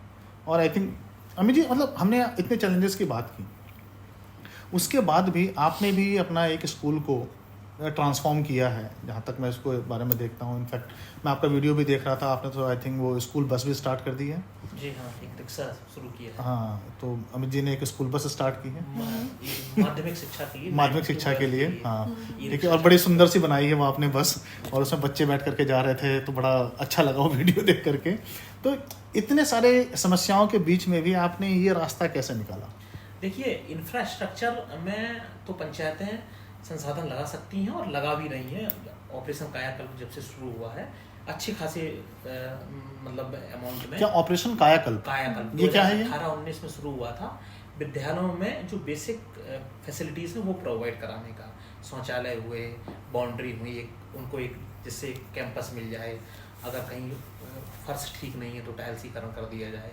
मैक्सिमम आपका स्कूल कायाकल्प नहीं था लग रहा है? नहीं, ये सब हो रखा है हमारे। ये अच्छा, ये सब हो रखा है। यहाँ पर तो स्कूल ही नहीं है, तो कायाकल्प नहीं, कैसे दो हुआ? स्कूल है, एक प्राइमरी स्कूल है, अच्छा, एक जिसमें जूनियर जो है जूनियर उसमें जो है, उसमें जो, कायाकल्प हाँ, हुआ है। 6th 7th 8th हाँ। के बच्चे जिसमें पढ़ते हैं, उसमें लड़ाई चल रही है मेरी। अच्छा, उसमें लड़ाई और चल जो रही है। प्राइमरी स्कूल है 5th तक के लिए, वो स्कूल तो बहुत अच्छा चल रहा है। अच्छा, वो उसमें। तो अब बात उसमें आती सब है कुछ कि ऑपरेशन कायाकल्प के बाद उत्तर प्रदेश में, एटलीस्ट हम लोग उत्तर प्रदेश की बात कर रहे हैं, तो उत्तर प्रदेश में इंफ्रास्ट्रक्चर के मामले में स्कूल अब बहुत कम बचे हुए हैं जो लैग कर रहे हैं। अदरवाइज इंफ्रास्ट्रक्चर वाइज वो अप टू डेट है। ऐसे में आप नेक्स्ट लेवल पे हमें बढ़ना है, और उसमें ग्राम पंचायतों की भूमिका बिना उसके आप आगे नहीं बढ़ सकते हैं। वो है कि शिक्षा की गुणवत्ता कैसे बढ़ाई जाए। शिक्षा की गुणवत्ता बढ़ाने के लिए पंचायतों का उसमें इन्वॉल्वमेंट होना बहुत जरूरी है, क्योंकि कानूनी रूप से पूर्व माध्यमिक तक शिक्षा पंचायतों के अधिकार में आनी चाहिए। लेकिन हकीकत में, और ये कैसे आ सकती है कि शिक्षक क्या पढ़ा रहे हैं उस पे एक तरह के ग्राम प्रधान को सुपरविजन अथॉरिटी मिले। नहीं, और प्रधान समय से को आ रहे नहीं, मैं हैं। इसको मैं दोबारा बोलूंगा सर। ग्राम लेकिन पंचायत को मिले। ग्राम पंचायत। हाँ, नहीं, आप ठीक है, देखो, ग्राम संस्था को व्यक्ति से हम ठीक है। नहीं रिप्लेस करेंगे। संस्था ग्राम संस्था पंचायतों को सुपरविजन का अधिकार मिले। इसके बाद, और इसकी शुरुआत हम कर सकते हैं, जो कि अभी हाल फिलहाल में ऑनलाइन अटेंडेंस का चल रहा है। उत्तर प्रदेश के विद्यालयों में शिक्षकों के देर से आने और समय से पहले विद्यालय से चले जाने की ये बीमारी बहुत कॉमन हो चुकी है, बहुत कॉमन। मतलब सिर्फ मेरे विद्यालय में या मेरे जनपद की समस्या नहीं है, पूरे उत्तर प्रदेश की समस्या है। और आप किसी भी शिक्षक से तो इसका आपने समस्या का आपने निराकरण कर लिया या नहीं किया अभी? हमारे विद्यालय में तो कुछ हद तक कंट्रोल कैसे किया, कैसे? रैंडमली देखकर, उनको बार बार आग्रह करके, शिक्षकों से बार बार आग्रह करके, रैंडमली देखकर, समय समय पर जाकर, या गांव में तमाम और माध्यम हो सकते हैं जो आप उन पर सुपरविजन ऑफ द रिकॉर्ड रख सकते हैं।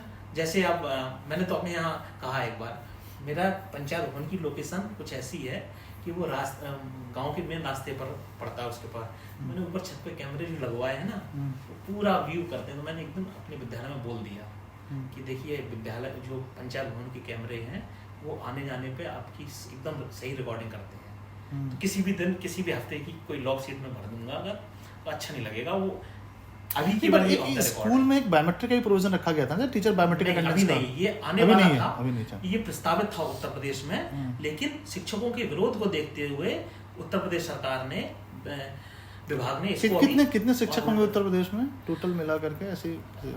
ये जो शिक्षक छात्र अनुपात है उसमें ऑलमोस्ट आइडियल कंडीशन में पहुंच गए। अगर आप शिक्षा मित्र को भी ऑलमोस्ट आइडियल कंडीशन में पहुंच गए हैं। और अगर आप शिक्षा मित्रों को निकाल देते हैं तो 84,000 की कमी पड़ेगी। लेकिन अभी भी अनुपात तो कितने, मतलब 84,000 शिक्षा मित्र हो गए मोटा? नहीं 84,000 कम पड़ेंगे अगर शिक्षा मित्रों को हम निकाल दें। अगर निकाल दें शिक्षा मित्र हमारे कितने होंगे? हर पंचायत पे एक शिक्षा मित्र होगा? नहीं, सब पे नहीं होता है, नहीं होता। तो बट 58,000 पंचायत है ना यूपी में, कितनी? 60,000 59,000 पंचायत उत्तर प्रदेश में। तो 59,000 शिक्षा मित्र ज्यादा भी हो सकते हैं इस हिसाब से। तो और एक स्कूल में ऑनर कितने टीचर होते हैं? पंचायत की बात कर रहा हूँ। ये तो वैरी करता है कि उसमें संख्या कितनी है, स्कूल में बच्चों की संख्या कितनी है।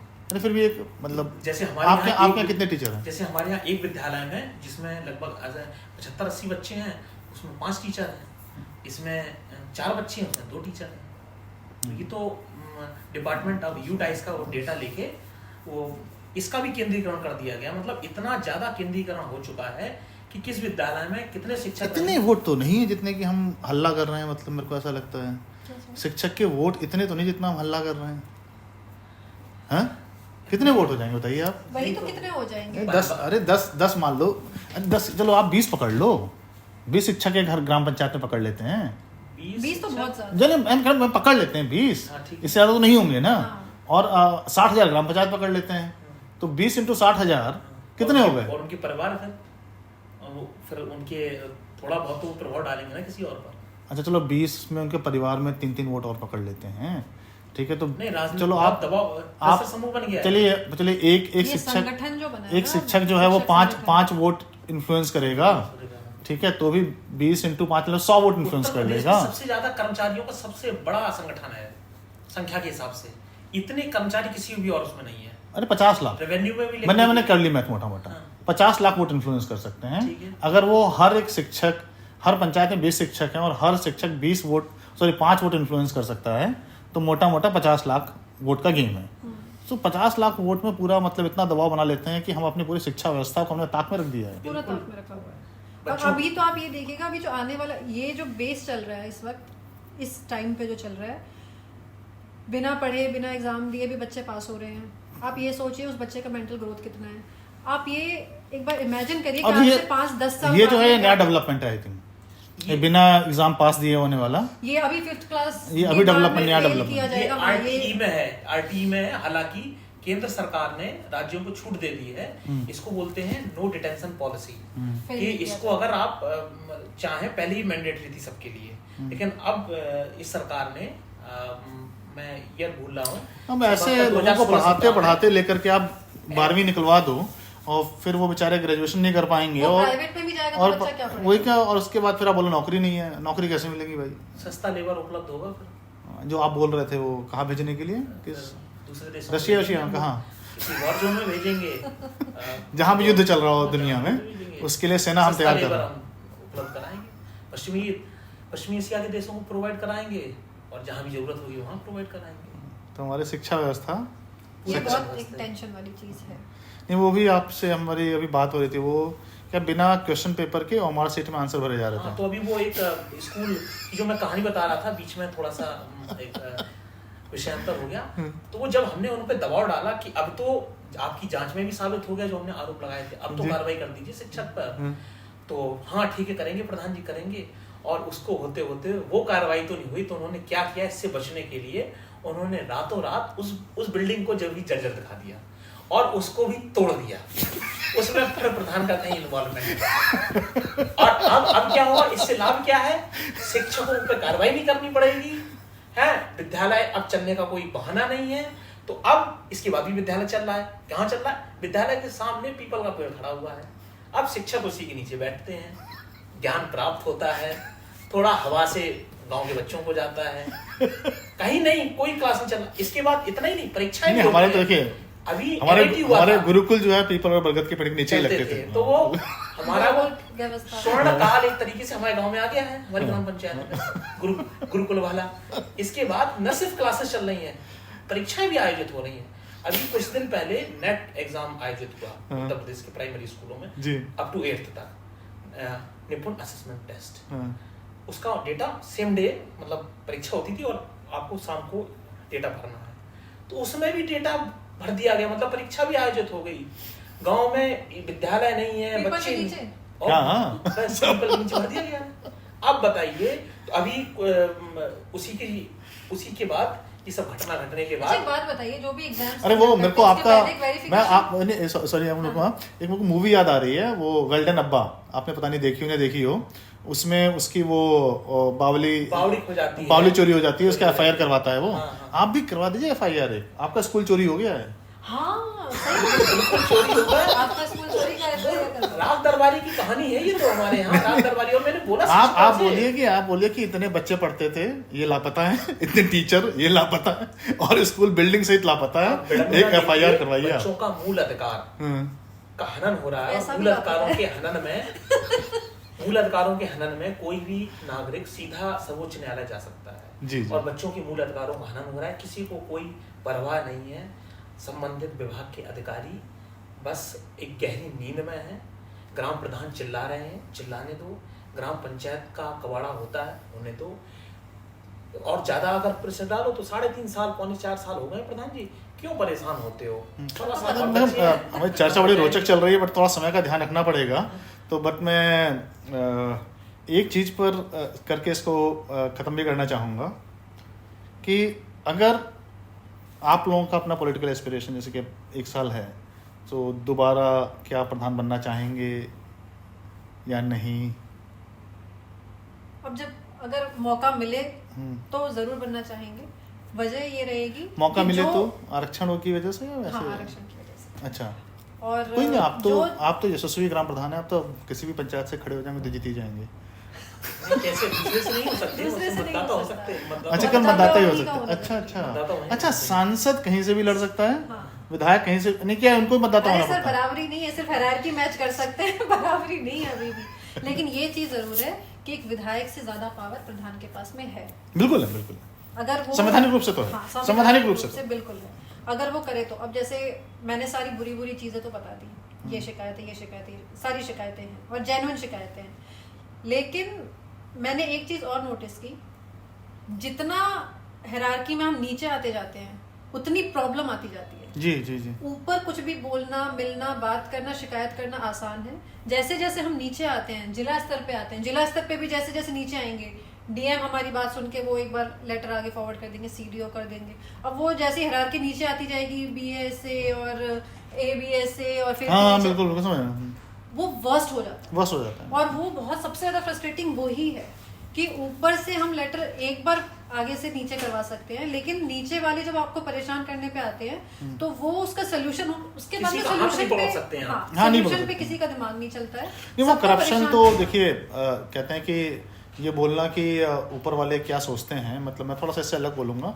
वही करप्शन जो विजिबल होता है ना, वो हमेशा लास्ट माइल में ही होता है, क्योंकि बाकी जो करप्शन है वो फाइलों पे है, कागजों पे है, तो खुलेगा कहाँ? वो खुलेगा तो आखिरी, अब हम बोलें कि स्कूल में कितना, एजुकेशन में कितना करप्शन है, अब मिनिस्ट्री में भी हो, डिपार्टमेंट में भी, क्या फर्क पड़ता है? खुलेगा कहाँ? ग्राम पंचायत के स्कूल में, आपके पीपल के पेड़ के नीचे।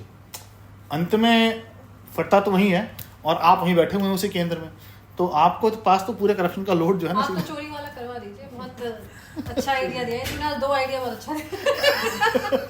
एक तो आपका स्कूल चोरी हो गया और दूसरा वो ग्राम सभा में विद्यालय तो वो चलेगा, हमारे कार्यकाल खत्म होने से पहले चलेगा, या फिर उसका एक अच्छा मैं एक चीज़ बड़ी इंटरेस्टिंग है, लास्ट सवाल जिससे पर आ ही रहा था मैं नाम नहीं लूँगा बट आई थिंक आप गूगल करेंगे तो मिल ही जाएगा, जो मेरे दर्शक हैं उनको भी।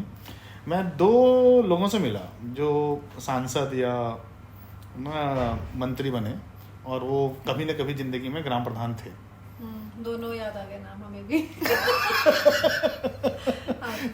तो जब मैंने उनसे पूछा कि कुछ करना चाहिए, आप तो खुद ग्राम प्रधान रहे हैं सशक्तिकरण के लिए, मैंने बोला अरे सब ग्राम प्रधान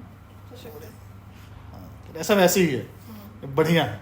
तो कल को भगवान ना करे आपको भगवान करे कि आप भगवान ना करे कि आप ऐसे बने, पर भगवान करे कि आपको मौका मिले और आप भी सांसद बने, और अभी तो पंचायत से पार्लियामेंट भी अभी ऑर्गेनाइज किया गया था, तो आप लोग क्या करेंगे अगर कभी आपको संसद में जाने का मौका मिले या देश का पंचायती राज मंत्री बनने का मौका मिले, तो आप लोग क्या करेंगे? शक्तियों का विकेंद्रीकरण कैसे सबसे जरूरी है। कैसे करें? एक बार दे दीजिए उनको सीखने दीजिए, वो अपने आप मत। तो आपको लगता है कि अभी जो हमारे पंचायती राज मंत्री हैं उत्तर प्रदेश के, ठीक है, वो ये करना नहीं चाहते हैं? सिर्फ एक व्यक्ति पे आरोप हम केंद्रित नहीं रह सकते हैं, पूरी व्यवस्था ही है वो। अरे तो व्यवस्था का तो एक तो हेड होना पड़ेगा, किसी को तो ओनरशिप लेनी पड़ेगी। कई बार मुख्यमंत्री जी ले लें, मंत्री जी ले लें, वरना तो ये बोलना कि व्यवस्था तो फिर मतलब ठीक है, the problem of all is the problem of none. मतलब किसी को भी अपना हृदय बड़ा करना पड़ेगा और शक्तियां वास्तव में देनी पड़ेगी। आप मंत्री बनेंगे तो आप हृदय बड़ा करेंगे? देखिए बिल्कुल बिल्कुल, जब जो सिद्धांत में है वो व्यवहार में भी होना चाहिए। संविधान की बात चलती है इतनी, आप न्यूज़ देखिए, संविधान ये सारी चीज़ तो संविधान के थ्रू ही आप तक पहुंची है, हम तक पहुंची है, पंचायत तक आई है। तो जब हम हर जगह संविधान की शपथ तो हमारे मंत्री जी ने भी ली है और हमारे मुख्यमंत्री जी ने भी ली है। नहीं, आप रूल्स की बात करिए, जो रूल्स में है आप उसे करिए। आप करेंगे? हाँ मैं अगर कभी मैं उस जगह पे रही तो अगर किसी ने, हो सकता है मुझे सारे नियम कानून नहीं पता, अगर किसी ने मुझे नियम कानून बता दिया और वो मैं नहीं कर रही होंगी, वो मैं जरूर करूँगी। अगर नियम है तो वो नियम कुछ सोच के बनाए गए होंगे, अगर वो नियम लागू नहीं किए जा रहे हैं तो क्यों नहीं किए जा रहे हैं, एटलीस्ट ये बताइए।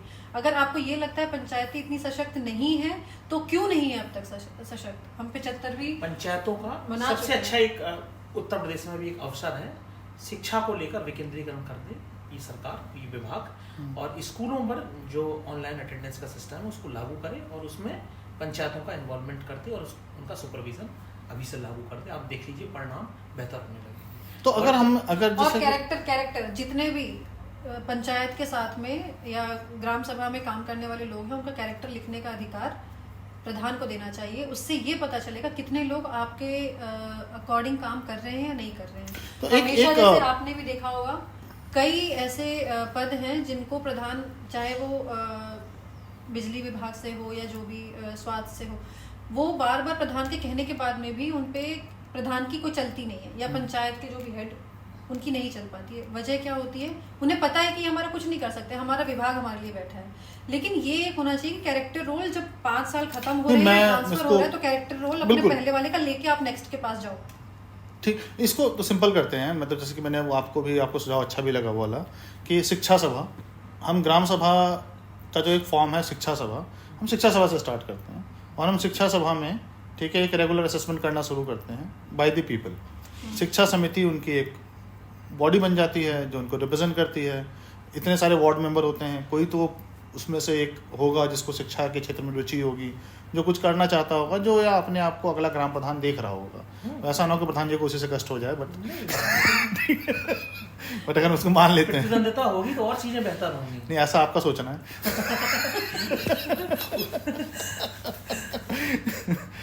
सो कुछ ऐसा करके और फिर ऐसे नियम लागू किए जाएं, वहाँ रेजोल्यूशन पास किया जाए और सबमिट किया जाए, और उसमें कुछ ऐसे हो कि शिक्षक को सस्पेंड करना, शिक्षक की सैलरी काटना, ठीक है, या जो भी है। और फिर जो हम लोग एक वोट बैंक पॉलिटिक्स की बात कर रहे हैं तो उसमें एक सिंपल सा रखेंगे हम, या भैया तो शिक्षक का वोट पकड़ लो या ग्राम सभा का वोट पकड़ लो, चॉइस तुम्हारी है। सही बात है, ठीक है, चॉइस तुम्हारी है। ठीक है, आपको 2 में से एक वोट पकड़ना है। अभी तो कल ग्राम प्रधान वर्सेस शिक्षक था, अब तो ग्राम सभा वर्सेस शिक्षक है, ठीक लो, देखो यहाँ पे हैं 1000-2000 वोट हैं और शिक्षक के कितने वोट हैं वो देख लो। अब तो देखिए डेमोक्रेसी में तो डेमोक्रेसी तरीके से चीज़ों को फंसाना पड़ेगा, तभी इसका समाधान निकलेगा। तो ये एक अच्छा एक निष्कर्ष निकला है एंड इसको हम लोग कुछ जगह पे लागू करते हैं। लेकिन महिलाओं के लिए बहुत अच्छा काम कर रहे हैं, ये मानना पड़ेगा। महिलाओं के लिए बहुत अच्छा काम कर रहे हैं, बहुत अच्छा काम कर रहे हैं। महिलाओं को सशक्त करने के लिए, महिलाओं को अपना काम सिखाने, जिम्मेदारी इस क्षेत्र में स्पेशली मैं यूपी की बात करूँ क्योंकि यूपी नहीं इन जनरल महिलाओं के लिए बहुत अच्छा काम कर रहे हैं। बहुत अच्छा काम कर रहे हैं। अमित जी कह भी रहे थे कि मैं मतलब कई नेशनल क्या- वर्कशॉप्स में जाती हूँ, सेमिनार्स में जाती हूँ, तो वहाँ पे मैं ये चीज़ देखती हूँ। नहीं, अमित जी ये भी हम लोग कहते हैं कि पंचायत पर जब ये अपना पंचायत से पार्लियामेंट तो उसमें केवल महिलाएं ये अलाउड थी ना, तो अमित जी कह रहे थे कि पुरुषों को पार्लियामेंट में आने का हक नहीं है। आरक्षण महिलाओं को मिला है ना 33%। आप लोग का तो पहले से ही था, आप लोग तो जा ही रहे थे इसलिए। पर हाँ महिलाओं के लिए तो बहुत अच्छा काम करे ये तो। नहीं महिलाओं का सशक्तिकरण तो ओवरऑल एंड आई थिंक वो इसका मैं एक पंचायतों में भी देख रही हूँ इसका पॉजिटिव एक आउटलुक Impact आएगा। है। और मैं मतलब कल मेरी जब वहाँ पे मैं संसद में था तो किसी से मेरी चर्चा चल रही थी तो मैंने उनको ये बोला कि